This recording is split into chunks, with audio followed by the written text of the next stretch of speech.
Hello. Hey, How are you? I'm well. How are you? Who are you?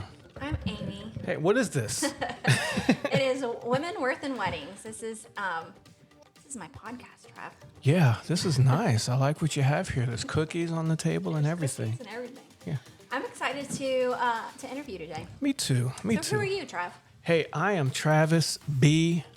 I am the owner of a famous DJ company in the Carolinas, and I'm excited to be here. Yes, Travis is our favorite DJ. We've been together for several years, and you hear us talk about a lot about how a DJ can make or break your wedding or make or break your event. And every time we don't have Travis, we're like, oh, see, Travis, wish Travis was here. And it's funny because Julia, my business partner, is also my daughter. And then my son works for us as well. He's in college.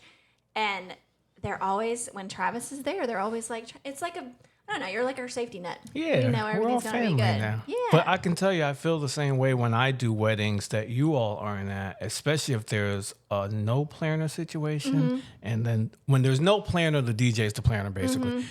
And there's always fires to put out. I did one recently where it was like somebody in the family and one of the bridesmaids were both supposed to be coordinating things, but they didn't really do each other and it was just a whole big thing. So, and I'm like, where's Amy? Where's Julia? I need them. And then when I got the planner that her face doesn't look like she's happy to be there, that kind of thing. So I'm like, oh. So I feel That's the same sad. way when I'm not working with you guys.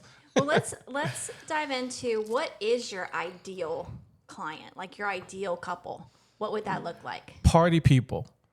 My ideal couple wants a party. Yeah.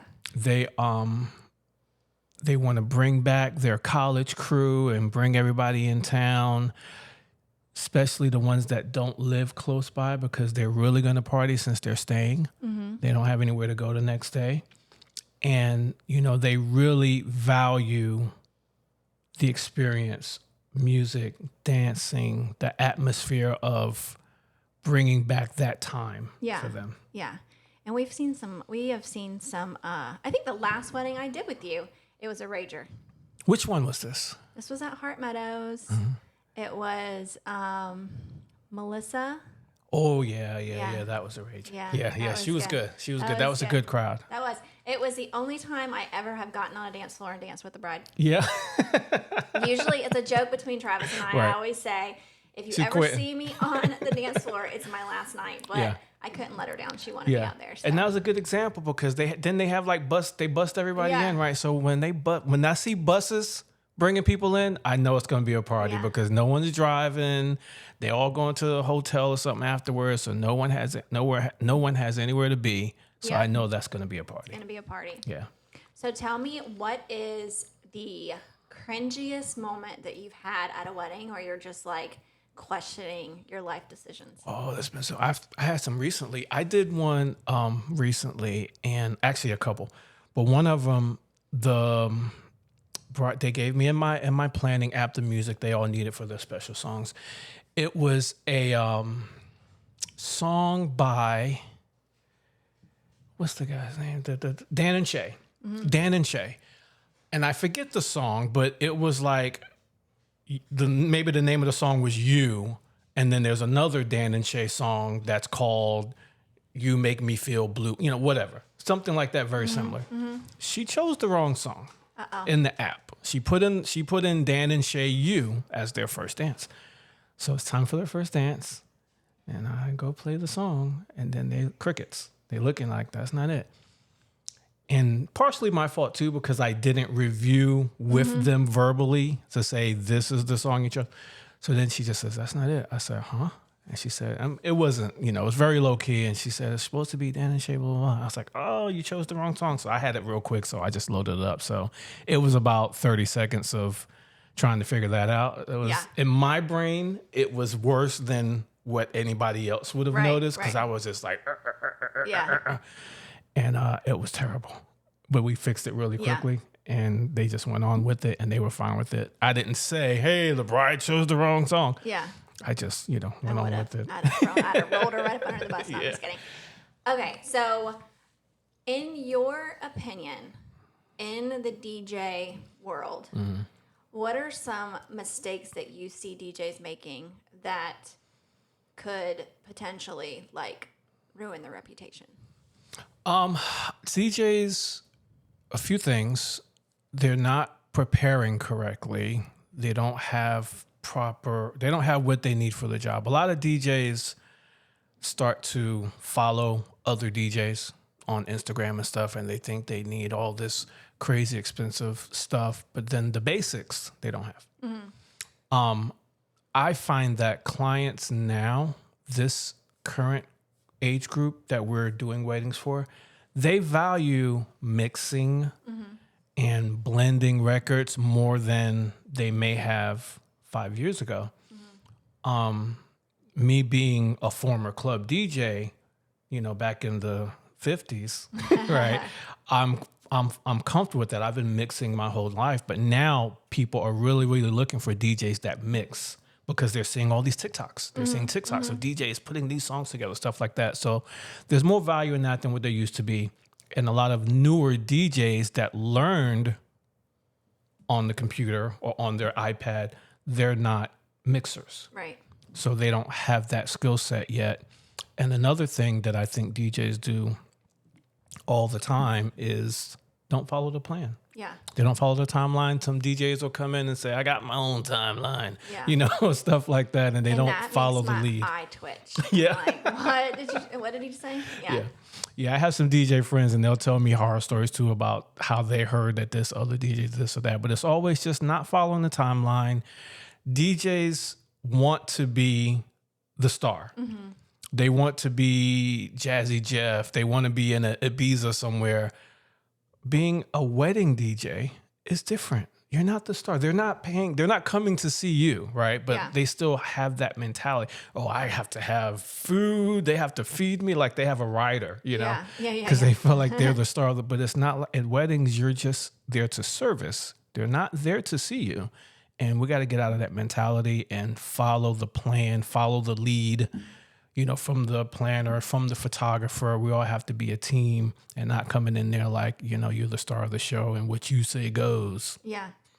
I will drop kick you Yeah. right in the face. It yeah, happens. it's when it happens. Yeah. We've had some really bad DJs. So I can tell you a funny little thing that recently happened was a DJ was playing the songs off of YouTube. So I do know what you mean about like, it was just like push play, next song, push play, next song, long pause in between each song type of thing. And that was, I was like, but people were so drunk, they didn't notice. I noticed and I was just like, okay. Well, you've been around a good DJ, so Yeah. you notice. But there's a lot more of that than you would think. And it's really, like I said, because a lot of DJs, they learn on the computer. And we went through that boom where 100 people were getting married every Saturday. Yeah. So they needed something. Yeah. And if you knew how to work your iPad and if there's decent Wi-Fi in the place, you can get away with calling yourself a DJ. But fortunately, a lot of real mixers and people who've learned how to DJ, even in the new age, they're on, like I said, they're on TikTok, they're, demonstrating stuff. They're doing all kinds of fun stuff with songs. And now that those brides and grooms and that, 25 to 30 age spot, they're really loving that kind of thing. Yeah, they're wanting the club vibe.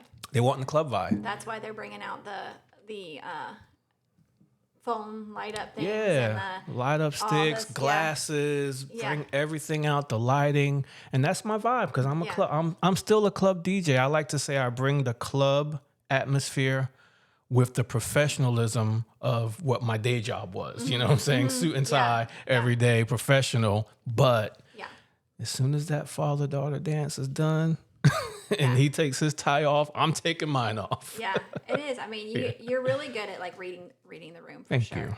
I think that's a skill that a lot of people don't have. You know? I appreciate that. Yeah, for sure.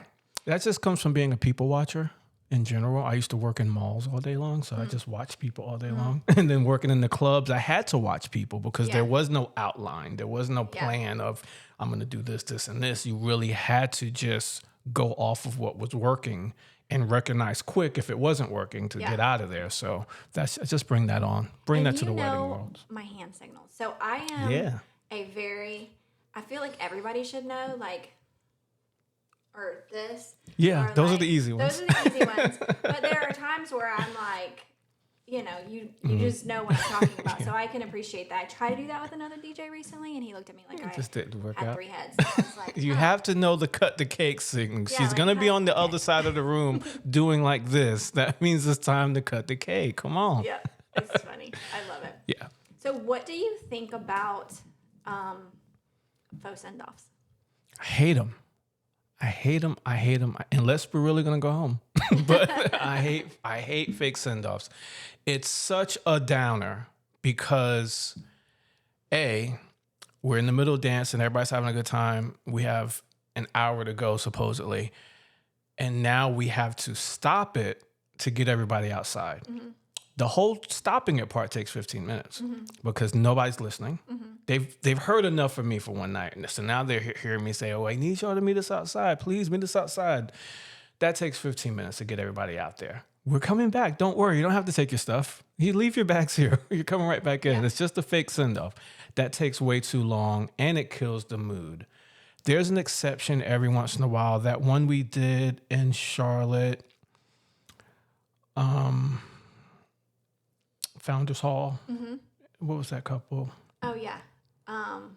Yes, it left my brain. Anyway, they were a good fake send-off. You know, they went outside. They had to go outside the venue, do their pictures, but then they came back and made an entire grand entrance all over again. So they brought energy with them after the fake send-off. But most of the time, it's just going outside, doing the thing. They're like, are we leaving? Are we going? Right. And if they have any inclination whatsoever of I'm getting tired or like, they're like, oh, this is our time to like kind of ride. And so the people that come back in are either like, the energy's gone. The energy's gone. For sure. So I always say if you wanted to do a faux send-off because you want to get those moments because your photographer's leaving, just do it with your wedding party. Yeah, I love that idea. Yeah, just get your wedding party out there, your parents if you want to, and they can be in the fake send-off. Everybody else is still having a good time. Boom, come on back inside and bring the energy with you. When you come back inside, brides, grooms, wedding party, when you come back inside, bring the energy with you. Don't just come back inside and start looking around what to do. Come back inside with that energy because that's what we're going to need to get through the rest of the night. Yeah, for sure. Because it's hard to start all the way over, you know? Right, it is.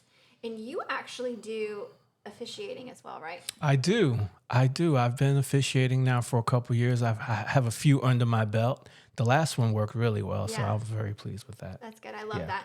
It's funny because I'm like, oh, he'll officiate. I have people that are, especially if they don't have family, and and it is kind of, sometimes you're like, do I hire? Like, who do I get? So I love being like, well, Travis is your DJ. He can officiate. Might as well. I'm already there. I'm like, he's there. Yeah. I got the idea. There's a DJ in New Jersey that I follow, and he's kind of a mentor of sorts named Mike Walter, an older guy. And he told a story about how he needed, like the officiant no-showed or something happened, accident or something. And the fact that he was ordained, he was able to perform the ceremony for this couple because there was nobody else there to do it. And he just recommended, if you can, just go ahead and get it done.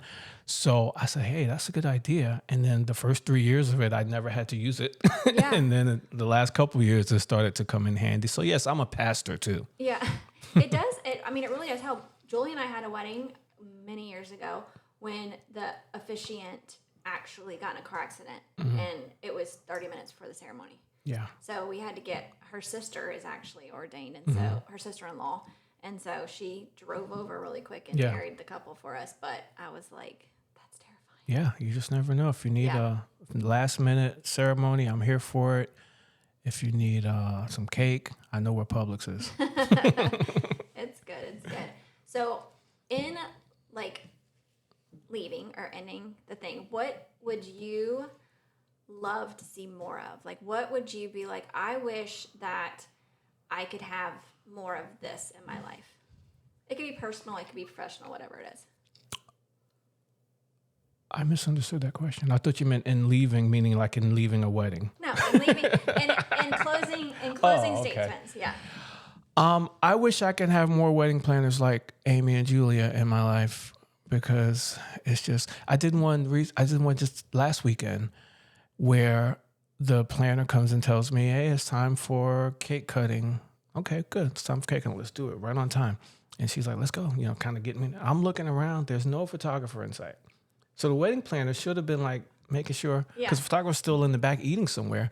And I'm like, I can't do it yet. There's no photographer here. That's another thing that DJ has to worry about, like making sure Stay in the room. everybody's in place before you do that, because the photographer would be mad at me.